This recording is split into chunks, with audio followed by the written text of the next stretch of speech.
America's the greatest country in the world. Thanks for being here on the First TV. Our special today is called Who is Gavin Newsom? Why are we doing this? I think Gavin Newsom is going to be the Democratic nominee for president. This is no compliment to him.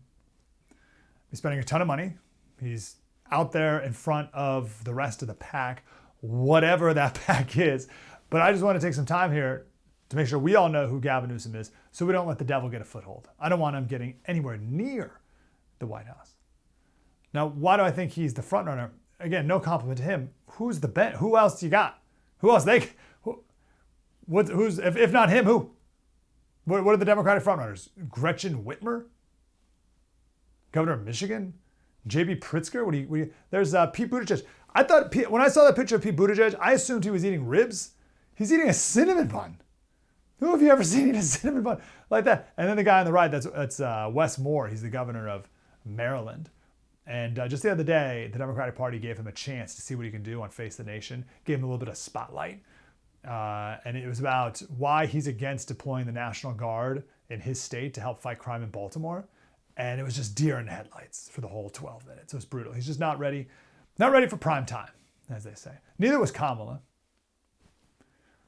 There were all these warnings from California about Kamala to Joe's team when he picked her. Remember, Joe said he's got to pick a black woman, so pretty limited his choices. So Kamala was there, and they're like, no, she's not ready for prime time.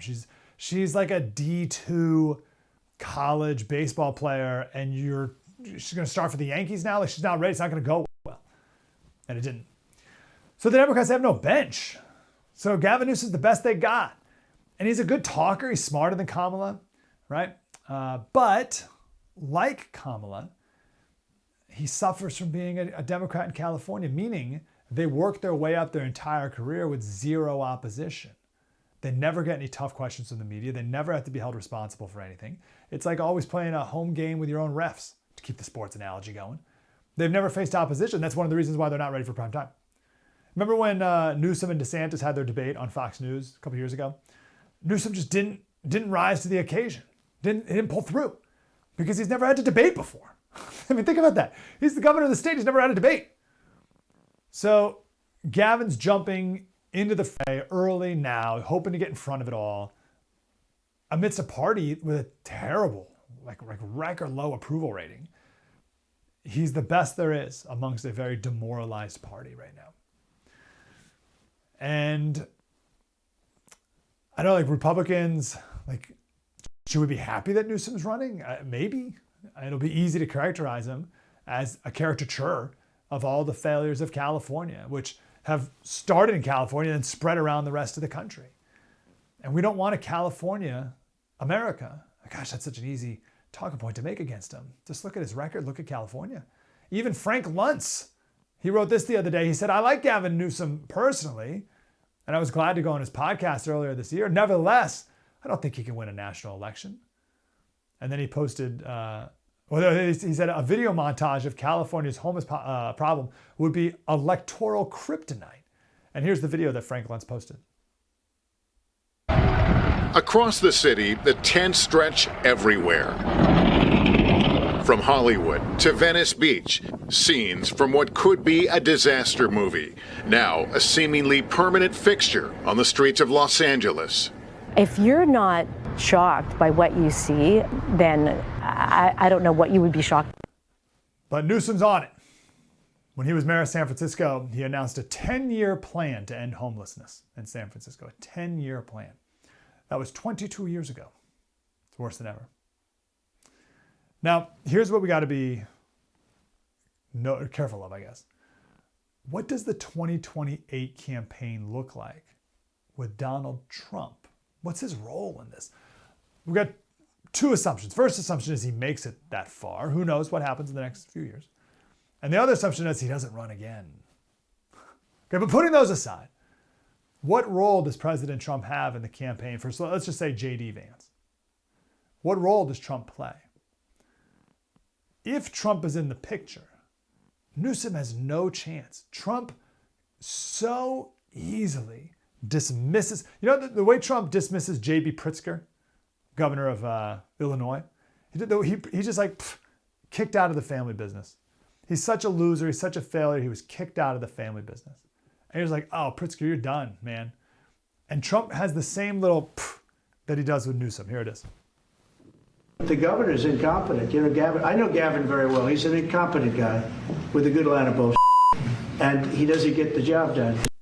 That's it. Incompetent, good line of BS, doesn't get the job done.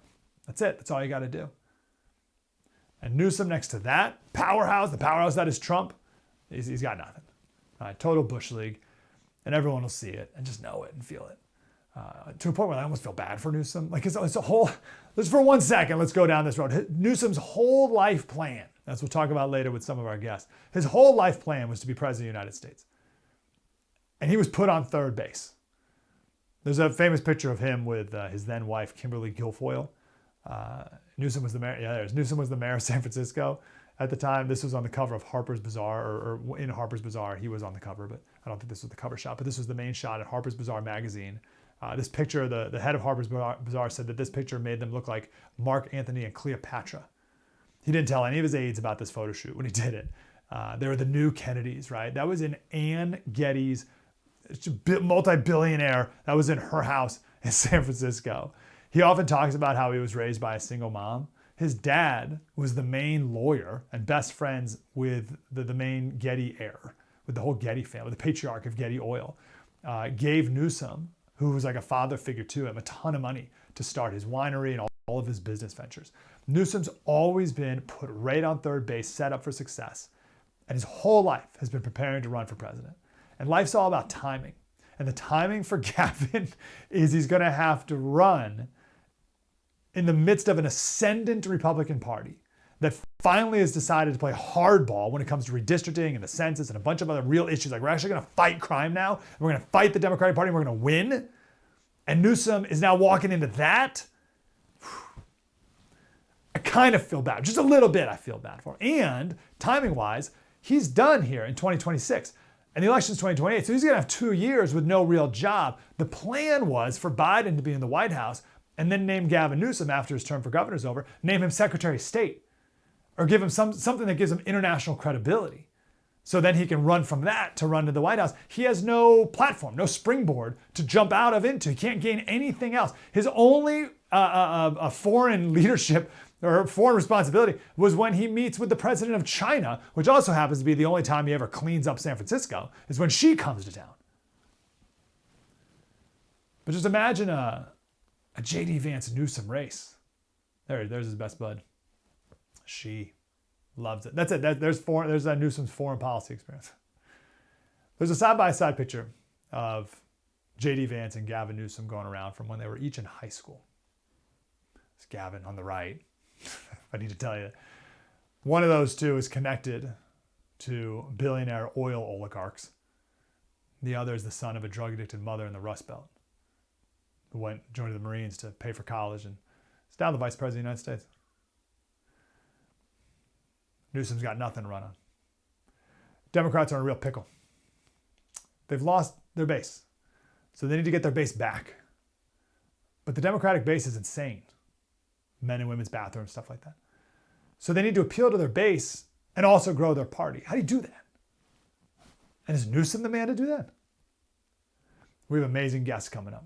We have the guy who's running for governor in California in 2026. Susan Crabtree wrote a book about the demise of the California dream, which is such a shame because there used to be a thing.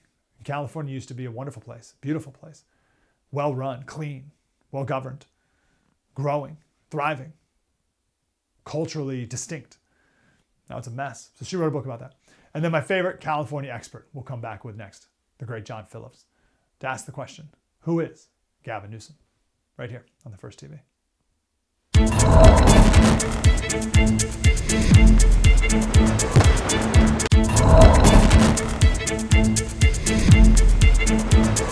You have an incompetent governor there. You have an incompetent governor in California, Gavin.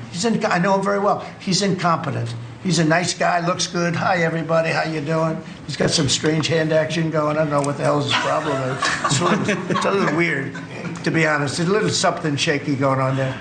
But, you know, all he has to do is call me and say, we have the Olympics coming up. We want to make it really good and safe. Who is Gavin Newsom? I can't wait to get John Phillips' take on this. KABC Radio in LA, host of the John Phillips Show. John, do you believe Gavin will be the Democratic nominee, and how far do you think he will go? God, I hope not, although he's certainly the candidate the Democrats deserve. And I say that with complete sincerity. Gavin Newsom right now is leading in all of the national polls in the Democratic primary, in part because if you look at where the Democratic Party is right now, where Democratic voters are, when it comes to policy and personnel, they're very split. You ask the question, should biological men be able to play in women's sports? Well, that's an 80-20 issue nationally, but within the Democratic Party, they're split. You ask them what they think about Israel. Well, the country supports Israel over the Palestinians, but within the Democratic Party, they're split. When it came time to do something about Grampy Joe, the Democratic Party was split. Should they get rid of Chuck Schumer? They're split. The one thing that unites the moderates and the lefties in the Democratic Party right now is they have the hot, hot hate of 1,000 suns for Donald Trump. And Gavin Newsom recognizes this. And he was trying to paint himself as the guy who was the Democrat who could talk to MAGA. And he had Stephen Bannon on his show, and he had Michael Savage and Charlie Kirk and others. And the reaction he got from Democrats was swift and negative. And he quickly realized that to unite the party, all he has to do is be the one that hates Trump the most. And he reinvented himself, gave himself a personality transplant, and became the partisan warrior, the guy who just can't stop swearing about Donald Trump, the guy who just has to kick trash cans 24/7 because he hates Donald Trump so much. And right now, within that party of rage, he is the one that's bubbled up to the top. And I don't think he's going to quit doing what he's doing anytime soon, because at least in the short term, it's working for him. Whether or not it works for him in the long term, I'm not quite sure. Because if you're a Democrat running against Gavin Newsom in the primary, and you recognize how much your electorate hates Donald Trump, at a certain point, wouldn't you assume someone's going to say, you know, I'm a Democrat who thinks we should move on from Donald Trump. And right now, Gavin Newsom is trying to do his act. I think that's one of the arguments that'll be used against him, and I think it'll be quite effective. Wow, very good. To that point, the communications team he hired to do all the imitation of Trump, what do you make of that? Yeah, you look at Gavin Newsom in person, and he's this gentry class winemaker from San Francisco. You follow him on social media, and he's the ghost of Paul Lynde. It's like, you know, every single tweet is supposed to be a punchline at drag queen bingo. And you say to yourself, okay, well, this isn't something that is consistent with the person we know.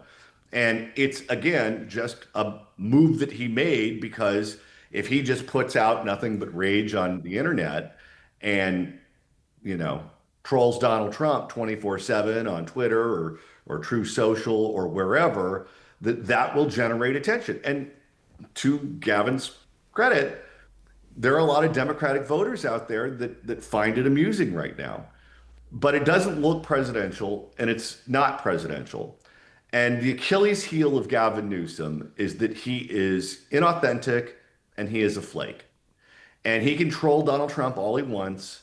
That's not going to negate the fact that this guy is in charge of a state that's a complete basket case. He makes these grandiose proclamations all of the time with zero follow through. And if you're a Democrat, why would you buy that as your nominee? Why would you say to yourself, okay, we have a guy whose record is awful, who would have a hard time explaining all of his failures in a general election. And you go back to 2024, which is when Donald Trump won his reelection or won his second term.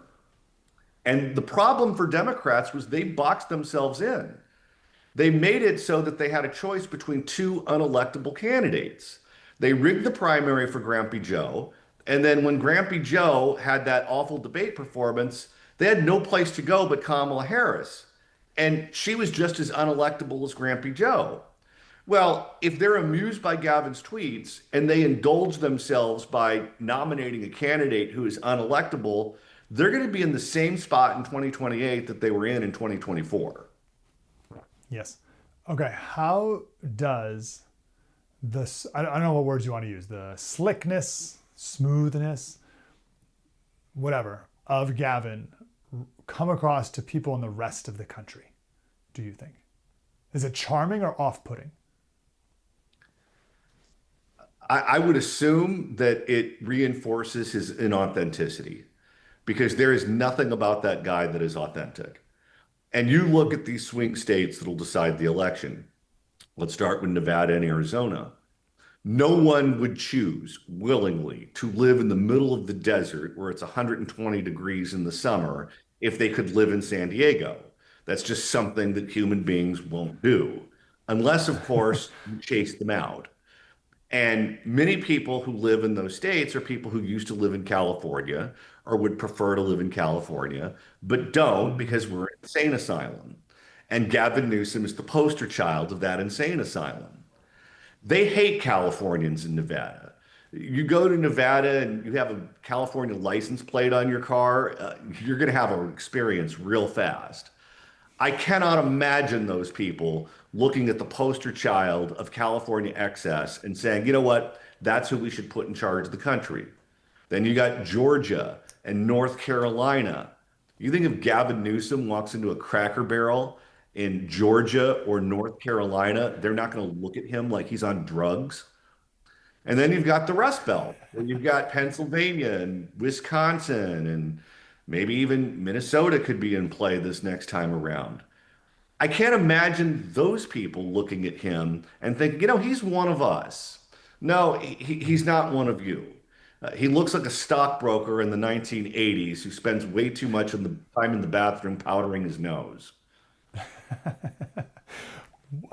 I'm having a flashback to when he had a debate with DeSantis on Fox.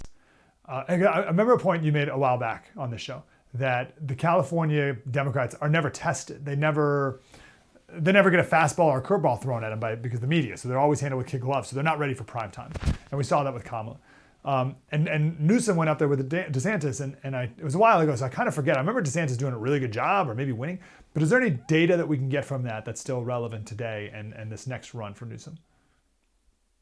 He's smarter than Kamala, and he's quicker on his feet than Kamala. Don't forget, Gavin is severely dyslexic. So he has to memorize everything. He cannot read a teleprompter. He has a difficult time reading words in front of his face in any capacity. So he has a memory that is a steel trap. He can remember facts. He can remember figures. So even if he's saying something that doesn't make sense, he gives the appearance of looking like he is in command of what actually happened. And there's a certain number of people who will buy into that. So if you put him on a stage with J.D. Vance or Marco Rubio or whoever it is that the Republicans nominate in 2028, he will have a better showing than Kamala Harris or Joe Biden. The problem is the substance of what he will be saying is just not there. There's no way you can spin the condition of the state of California and say that you presided over a success story, because that's just ultimately not true.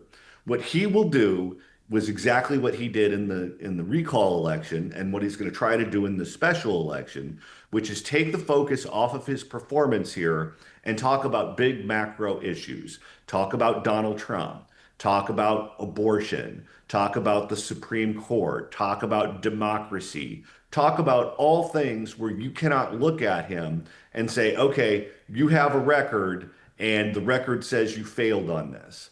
Because if you're talking about your philosophical attitudes about abortion, there's no metric where you can look at him and say, okay, you tried this and it failed. And that's where he's going to try to shift the debate. Great. Last question. Let's take someone maybe you do admire, like a JD or a Marco, or someone who we think is effective and has a record. How do those two pair up against each other, do you think? What are the strengths that maybe the Republican candidates would have over Newsom? Well, they would have a record to run on. You look at the stock market right now. You look at the condition of the border, how the border is now under control. You look at what they're doing internationally, stopping all of these conflicts across the globe. They have a record that they can run on. They have something that's concrete. Gavin Newsom doesn't have that. So you just have to keep shifting things back to, okay, Gavin can talk about what Gavin's going to talk about. Let's come back to planet Earth and talk about reality. And this is our record. This is what we did. He can't talk about reality because reality in California is chaos. John Phillips Show, KABC. Follow John everywhere. John, where's your Twitter? Johnny don't like. John Phillips Show. Great to talk to you, John. Thank you very much. Thanks for having me. Yeah, John is the man. There's no better person to analyze the current state of California than John Phillips. He's just the best. Now, our next guest is the best at what happened. Like, how did we get to this point? Susan Crabtree wrote a book called Fool's Gold about where the California dream went and how to get it back. We'll talk about her next, right here on the First TV.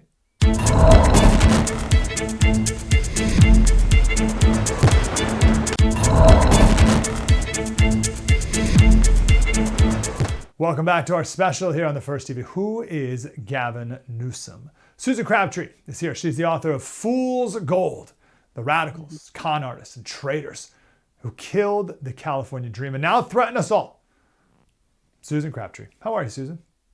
I'm doing great. Thanks for having me. Thanks for being here. Let's build to Gavin Newsom. Let's go back a little bit. Let's go back a lot. What was the California dream? Well, I grew up in the 1980s in California, and we were middle class, unlike some other Californians who claim that. My dad was in the Air Force, career Air Force, and my mom was a school teacher. And I felt like I had a wonderful life here. It was the era of Reagan. There was no wars going on, and California was a great place to aspire to the American dream. We Honestly, there was aerospace, a huge aerospace contingent here. There was a lot of business that still remained in California. Silicon Valley was just emerging to the north, and there was a lot of opportunities. But that started spiraling downward with the rise of the supermajority in the legislature and San Francisco controlling the entire dynamic. We used to have different Republicans coming up through the ranks in San Diego and other places that were more conservative in the state.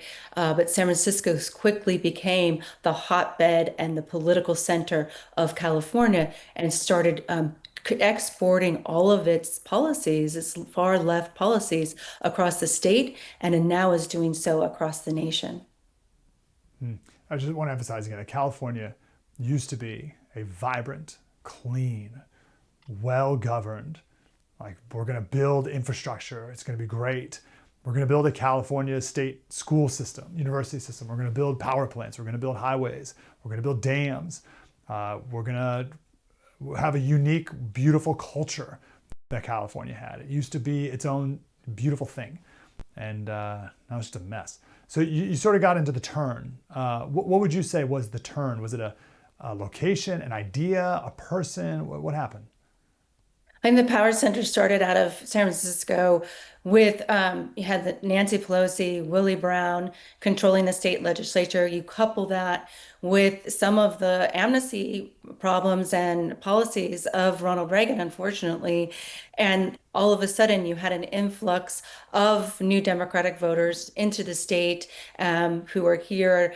And the policies, just the center of power, became San Francisco, with Willie Brown obviously mentoring both Kamala Harris and Gavin Newsom, and these powerful families that controlled San Francisco were backing them with their money, including the Pritzkers, including the Gettys, and they mentored these people to come up through the ranks. And Jerry Brown was part of that too. Jerry Brown's father and the Gettys that mentored Gavin Newsom and Newsom's father all went to St. Ignatius in San Francisco. And so his support, the Getty support for Gavin Newsom, was that's how he rose through the ranks, and he was given everything on a silver platter and didn't feel like he had to earn it. He was just placating to basically the far left. When he became mayor of San Francisco, coming up through the ranks, he was first the traffic commissioner. That was how he first got his start, by Willie Brown appointing him, and then to the county board he took a slot with Willie Brown's support, who was basically the political kingmaker in the state legislature first. And when he was term limited out of that, he became mayor. And then when he was term limited out of that, he basically tapped Gavin Newsom to come in after him. And so Gavin Newsom was the first person who supported gay marriage. And so he knew who his contingency is, his basically the supporters were in San Francisco, and he catered to them, but he didn't do anything to really fix the problems of the city. He kept saying he was going to fix homelessness. If I had a dime for every time Gavin Newsom claimed to fix homelessness, I'd be a very rich person. He kept doing that over and over and over again. And unfortunately, he was following housing first policies. And as you know, those are failed policies. It's really a mental and addiction problem. And he's starting to turn that around recently, but he's still pouring money, 24 billion in unaccounted money that we've just, taxpayer dollars that we've just squandered on trying to fix homelessness when homelessness has increased about 30% during Gavin Newsom's time in office as governor. John Phillips, who just talked to, he said that Gavin Newsom's inauthentic. I think we all see that. Most people do. But I guess the other part of that is, therefore, he doesn't really believe anything, which is maybe different than, well, it is different than an ideologue. So which do you think he is? Oh, I think he's just a power-hungry political animal that was given everything on a silver platter. You had, even from the time when he got into college, he likes to say that he got into college, as we expose in the book, on a baseball scholarship, and has said it was his baseball prowess that he even credits for him becoming governor for his political career. But when you break it down, there were other people on the baseball team who said, I don't even remember Gavin Newsom ever serving on the team. He never appears in the roster. So what happened was, one of the big financiers or alumni of the school, Santa Clara, which is a very good, very reputable liberal arts school that caters to Silicon Valley now. One of his father's, Gavin Newsom's father's friends in San Francisco, recommended that he get on the baseball team. He was in high school, did play baseball. And so he was recruited for that, but he never made it to the varsity. He only was a JV player and didn't even have a uniform. This was kind of like they played the other community colleges.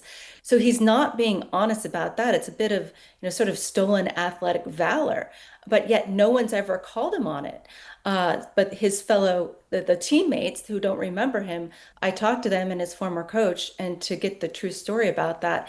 And he forgets to mention often that Jerry Brown, the former governor, who was also friends with his father, provided a letter of recommendation a year after he left office the first time he was governor, Jerry Brown. So that just gives you sort of a little insight into how he came up in the world. It was all of his father's connections. Even his aunt by marriage is Nancy Pelosi. So then he had the Getty money backing him. His father was very, very good friends with Gordon Getty, best friends with Gordon Getty, who basically inherited the family fortune, which is an oil family fortune. And that's how Gavin Newsom got his start in the wine business. He was handed all of this on a silver platter. So he basically is just performative. He thinks he can podcast his way to the presidency without performing, because he never had to perform. Getting into college, he was given that despite his SAT scores not being up to snuff, and he's very honest about that. But also his businesses and his wealth was handed to him. So, this is who he is. He now is trying to distract with this whole redistricting initiative because the people in California were extremely upset with his record on crime and sanctuary city policies and homelessness. And they actually voted in a crackdown on crime last year for to remove the Proposition 47, which he was instrumental. He was one of the first elected officials to back Proposition 47, which reduced felonies to misdemeanors and caused that whole basically the smash and grab epidemic in California and led to other crime sprees. He was responsible for that. And so last year, by record numbers, 70% across the state, they supported a crackdown on crime, which then he and the Democrats in the supermajority in the legislature did not fund. He's now funding $250 million for this redistricting effort. That money could have gone to putting in to solve this crime problem that California has suffered from. He says he wants to have the will of the voters decide about redistricting. They already decided their priorities, but that's not where the money's going. That's a great point. I got about 1 minute. What is the number one thing you think the people of America need to know about Gavin Newsom? And do you think he'll go far in the Democratic presidential process? Well, I think that he doesn't think he has to do anything about the fires. He's just a performative politician. We expose his ties to China and that he got his wine business into China and while bringing Chinese businesses into California. I think that is going to really hurt him as he tries to run for president in 2028. I don't think that's going to sell in middle America. And I think that's one thing that we really expose in the book that people don't know about him. Yeah, that's great. All right, Fool's Gold. The radicals, con artists, traitors who killed the California dream now threaten us all. Let's go read this and make sure we know everything about Gavin Newsom that we need to know. Susan Crabtree is the author. Susan, thank you for your time. Thanks so much for having me.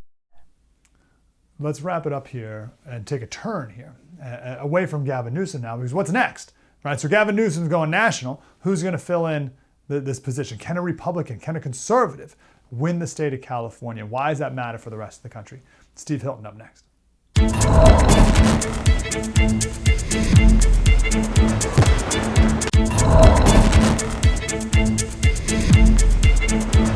Welcome back to our special, Who is Gavin Newsom? So we've been talking about him the last few segments. Let's turn the corner here a little bit, because California, once Gavin leaves, sayonara, thank goodness, we've got to get a new governor in this state. And I don't want to give up on California. I don't want to lose California. California is an amazing conservative history and tradition, and I want to get it back. And Steve Hilton is one of those men who wants to get it back as well. He is one of the Republican candidates for governor of California. Steve Hilton, how are you, sir? I'm very well. Great to be with you. Good to talk to you. What are the chances of a Republican winning this state ever again? Well, as far as I'm concerned, I'm planning to make that happen. I've always said it's going to be very difficult, but it is not impossible. And for too long, I think, Republicans in California have been demoralized. They've bought this argument that this is such a deep blue state, as the saying goes. Republicans can't win. That is just not true. The tide is turning in California. Last year in the elections, President Trump did better in California than any Republican presidential nominee for a generation. 10 counties flipped from blue to red. And if you look at the polls, there's a majority for change in California. 60% also say the state is headed in the wrong direction. Now, you may ask, who are the 40% who think it's going in the right direction? But I'll take 60% as a vote for change. So I think what we got to put together is a very clear argument about why this corrupt elite of Democrats who've been in power for so long, 15 years now of one-party rule, why they've made such a mess of it with their combination of ideological extremism and complete uselessness and incompetence, but also to put forward a positive, practical, common sense plan for how we can make life better for Californians. That's why I'm out there arguing for $3 gas instead of the $5, $6 heading higher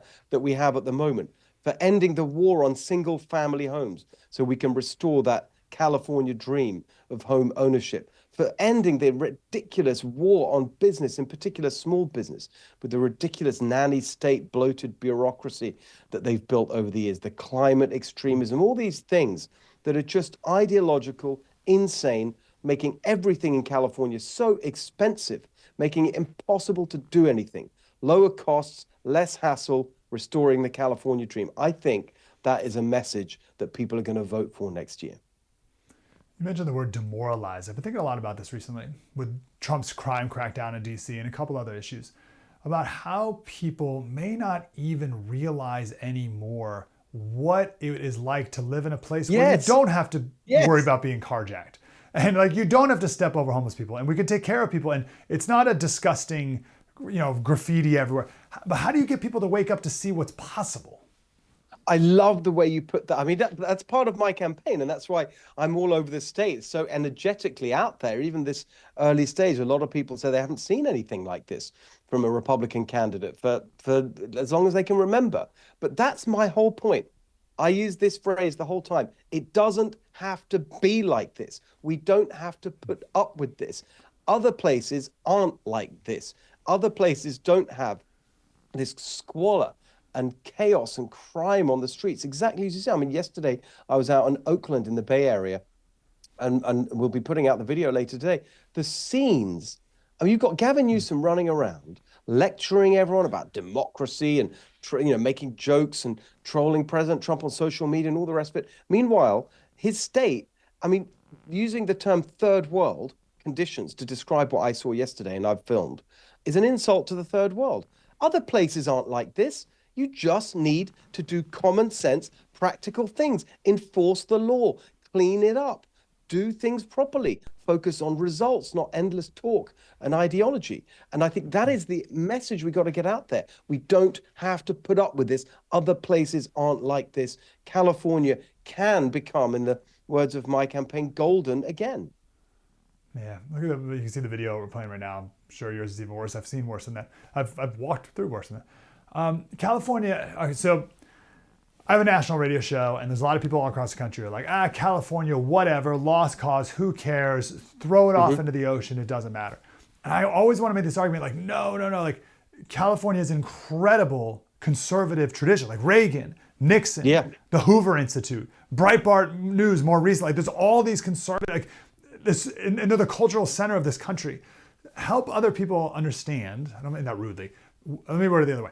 Why is California matter? Why is California important to the United States? It's a great question. And first of all, let's look at it from just kind of in terms of self-protection, right? If you live somewhere outside of California, remember that in the last decade or so, when we've had this extremist, elitist, corrupt one-party rule in California, the machine of Pelosi and Newsom that threw up Kamala Harris, Karen Bass, all these useless people, the ideology that they've incubated here has spread out and infected the rest of the country. Sometimes I use the term that they've turned California into the Wuhan lab of far left extremism. They've been cooking up this ideological virus. So you look at the things that have caused such mayhem around the country, whether that's the Green New Deal, what they're doing on elections like ballot harvesting, the woke nonsense, the gender ideology and extremism, equity, reparations, on and on.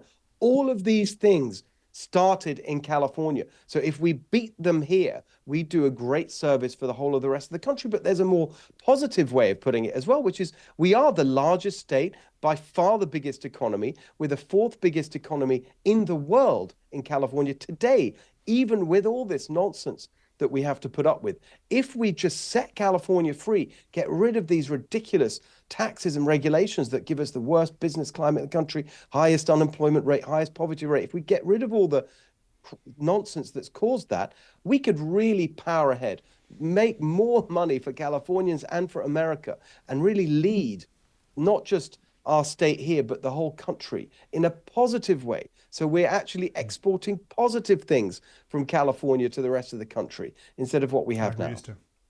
Yeah, okay. I love the vision, obviously. Let's talk some brass tacks, Steve, all right? So when I was in San Diego, there were two moments when I was pretty demoralized. One was during the COVID recall election of Newsom. and Newsom won the recall. Yeah. Like we thought this was it. And then I was very demoralized with the LA mayor's race with Caruso losing. You're like, all right, Yeah. here's a business guy who gets it. You're like, you guys went with what? Who? You did what? So like when you have these moments of hope and they just get crushed and by a lot, that can be demoralizing. What's different now and how can you do it differently this go around? Well, I think that I can't speak to those races and those candidates and so on. The recall. I mean, Larry Elder as a friend of mine, did a great job as far as he could, but it was very late in the day. By the time that all got on the back, he didn't have a lot of time to put together the kind of campaign to raise the kind of money, all the things you need to do to beat the Democrat machine. You've got a really corrupt, massive Democrat industrial complex in California. The government unions that take taxpayer money and then funnel it to their politicians. The whole machine that they've built here is very powerful, and you need to really understand that and take it on. That's why I'm starting so energetically so earlier. We're raising money. I'm out there fighting. I don't think they've faced a candidate like me before. The combination that I have of business experience, I've started and run companies on both sides of the Atlantic, government experience. I was senior advisor in the UK government, and really one of the main areas that I focused on there was fighting the bureaucracy and taking on the established interests in the government and also the media platform. And so I've got a combination that they haven't faced before, and I'm really, really certain that they're going to get a shock next year. Another thing, very important practical thing that's happening, we are cleaning up the voter rolls in California. A huge thing has happened that not people aren't paying attention to just in the last year or so, especially thanks to the work of a young man called Shiloh Marks, who I'm working with. Over 2 million ineligible, inactive voters have been kicked off the voter rolls in California. That's a huge change. And if you think about what they're doing with mass mail-in voting, sending ballots out to everyone, cleaning up the voter rolls is a big thing to have happened, and that's going to affect our elections here next year. So I think the ingredients are there for real change. As I say, California revolution coming next year. As I say, I'm not taking anything for granted. It's going to be very, very difficult, but we can do this. I'm very convinced of that. How can people support your campaign? What do you need? Thank you very much. Well, more than anything, we need money to beat these unions and so on. So anything anyone can spare, very welcome. It's stevehiltonforgovernor.com. I'd appreciate anybody's support. And if you're here in California, just join our campaign and our movement. We need volunteers, people who go out and spread the word. stevehiltonforgovernor.com. We'll do it. Let's talk often, Mr. Hilton. Appreciate you. Thanks very much. Great to be with you. Thank you, sir. To go back to what we talked about in the first segment, with the bench of the Democratic Party, the bench in California is not what it was either. The two frontrunners are Toni Atkins, who's a San Diego state senator. She used to run a Planned Parenthood. And then Javier Becerra, who has some national acclaim. He was the head of HHS for a while and Attorney General of California. But they're not compelling people at all. So that's not great for the Democratic Party. But does it matter when you have a massive machine like that? I just wish, I know I mentioned COVID a second ago, I wish the people of California would remember COVID and how awful of a time that was and how wrong the experts were. And depending on how graceful you want to be, how either immature and easily deceived our leaders were, or how just totalitarian and brutal their instincts were during that time. Enough with the wildly ambitious people like the Newsoms.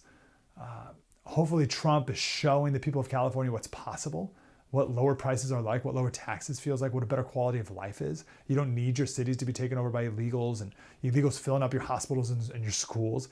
We can be just like what the people of California voted for in 1994. 58% of them did for numbers escape me, right? 87, I believe it was, where they kicked out all the illegals. They would have kicked out all the illegals. It passed 58%. Then it went to the courts and it never got enforced. It was called the Save Our State Initiative. Save our state. We've got to do it for the good of the country. And just to end with a scripture here, I think of 1 Samuel 16:7. It says, "Do not consider his appearance or his height, for I have rejected him. The Lord does not see as man sees. Man looks on the outward appearance, but the Lord looks at the heart." I pray that people don't get fooled by the smooth talking and the slick hairedness of Gavin Newsom on a national level, and also not fooled by the lies of a party machine in California. but let's look at people's hearts. Let's look at what is good and true. Politics by Faith is my podcast. Please join us over there. First TV, spread the word.